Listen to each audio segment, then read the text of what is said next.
Today's topic is going to be dadagers or parent band managers. Are they good for the music industry? Are they bad for people?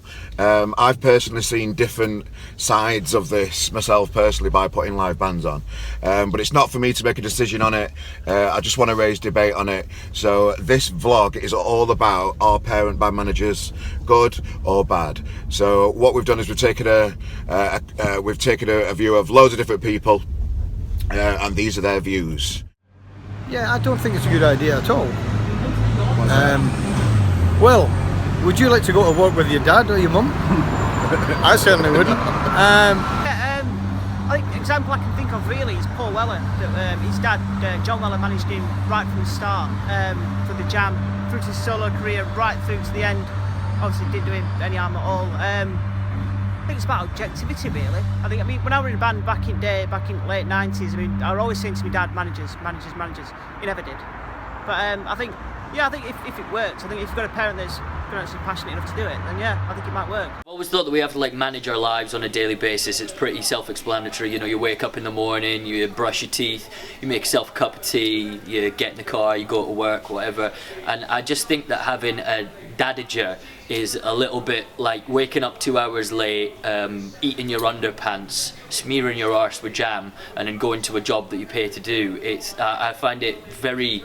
It baffles me a little bit. I would never want, in any circumstances whatsoever, to work with my parents, let alone in the music industry. Is it good, bad or indifferent? It exists, absolutely. What I have an issue with is where it's kind of denied or overlooked. I'll pick on the kid, Billy Bibby, ex-guitarist with Catfish and the Bottlemen, very close to us. They spent a lot of time here kind of developing their career, and Stephen, Billy's brother, is the manager. Bit of a giveaway, Steve, if you're signing your emails. Stephen Bibby, manager of Billy Bibby. Yeah.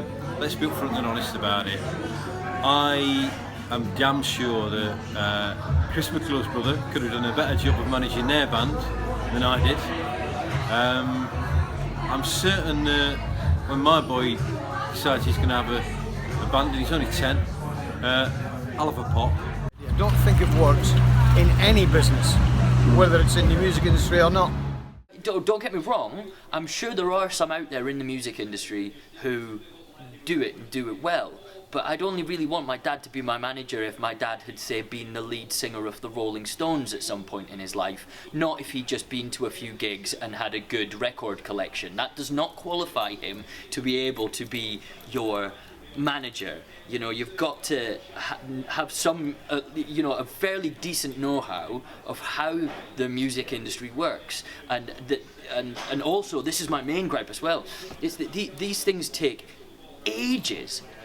I mean, when you look at some of the bands that I play on BBC Introducing, you've got bands like Alvarez Kings. They've been doing this thing for, what, it must be near 10 years, if not longer now, that they've been doing this, been doing their thing. And it's only really in the last, say, year or two that they've actually started to really get some momentum behind them. So that just shows you what sort of timescale you're looking at for a really good band.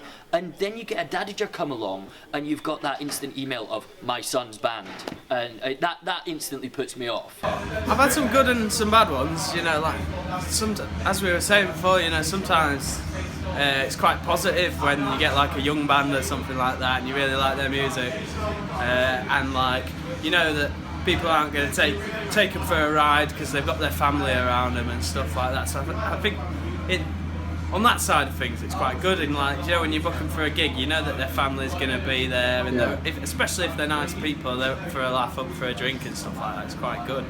But then, sort of on the flip side, it's when it starts to get a bit too serious, and mums and dads are involved, and they're sort of trying to renegotiate fees on the night, which you've not agreed to with the kids in advance. Do you know what I mean? And it's that's when I find it to be a downside, you know what I mean? They want to push them, yeah. They want all the opportunities that any parent would want for them, but it ain't going to happen overnight, especially. I'm not going to be able to put your sons forward for Glastonbury because they've only played 3 gigs and half of their sets they'll cover songs. You know, they've got to take a lot of time to learn and develop as musicians, and also with you hovering over in the background saying, giving them, you know, what you think is productive input. Sometimes it might not necessarily be. Get somebody who works at a record label or a radio station or something to give them that creative input, not you, because you have a family bias. You're always going to think that what your son does is or daughter, should point out, is good, you know. So yeah, just take a step back. By all means, approach venues to look for gigs for them, give them some friendly advice, and give them a bit of feedback. But as far as full-blown manager goes, the band doesn't need a manager until they're going to be bigger anyway, really. So just take a step back. Here we are. Well, that was just a snapshot of a few people within the local music industry that have an opinion on today's topic. You might agree, you might disagree. We'd love to hear your opinions on where you stand with it all, and just have some healthy debate on the subject, really. So that was the first vlog. Thank you for everybody for viewing it. We've tried to get a big diverse range of opinions on the subject, just to make it, you know, fair. And if you've got an opinion, feel free to just pop your comment down below and spur on a little bit more debate. Thank you guys. Until next time, see you later.